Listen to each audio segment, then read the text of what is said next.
Picture your earliest childhood memory. Notice the specific sensory details, the smell of the room, the color of the carpet, the sound of your parents speaking. You probably feel completely certain that this moment belongs to you.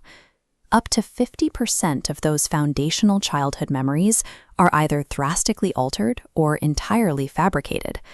The internal, subjective feeling that a memory is completely real is a terrible metric for its actual factual truth. Take the famous case of developmental psychologist Jean Piaget. For decades, Piaget vividly remembered nearly being kidnapped from his pram as a toddler.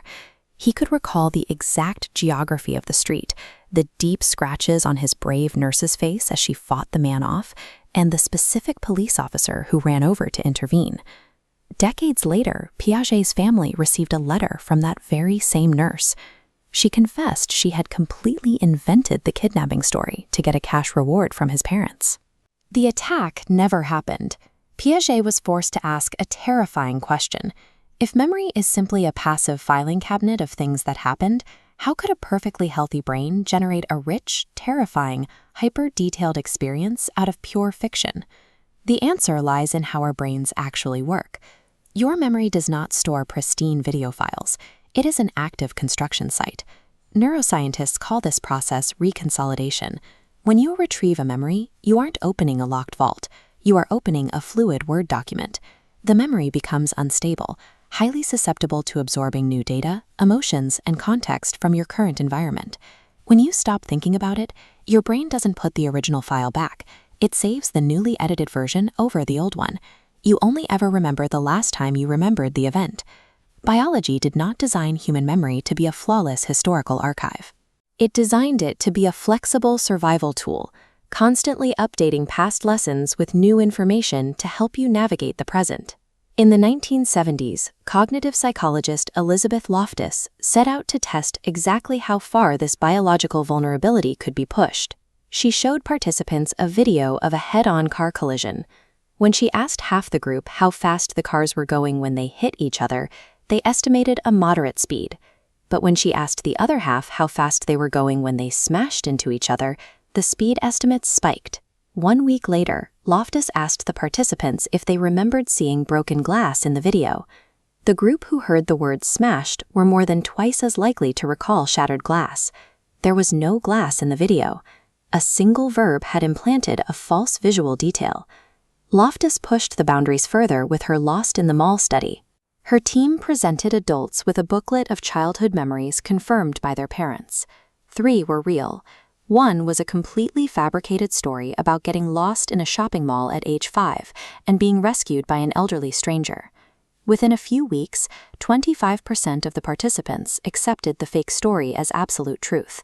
They actively generated their own rich sensory details to support it, describing the flannel shirt the elderly stranger wore or the exact feeling of panic in their chests.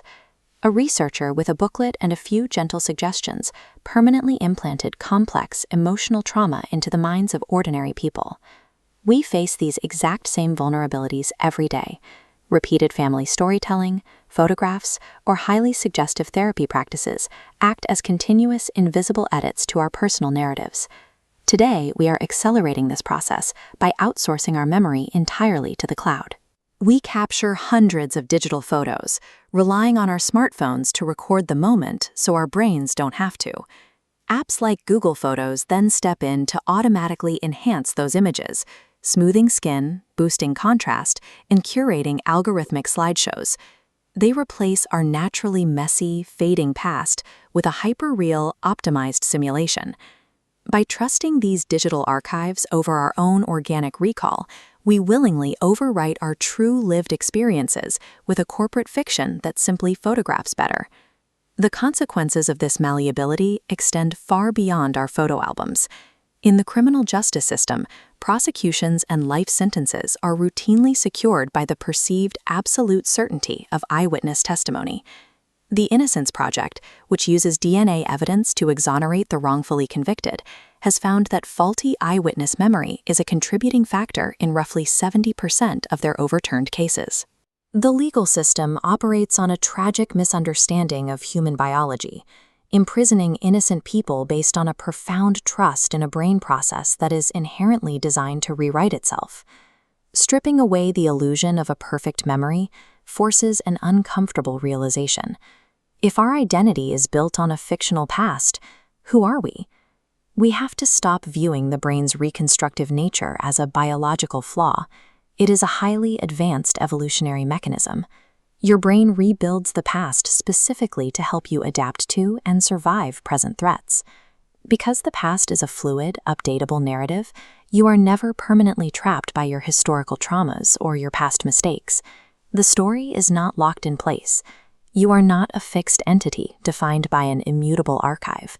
You are a continuous author, equipped with the biological power to actively rewrite your ongoing story.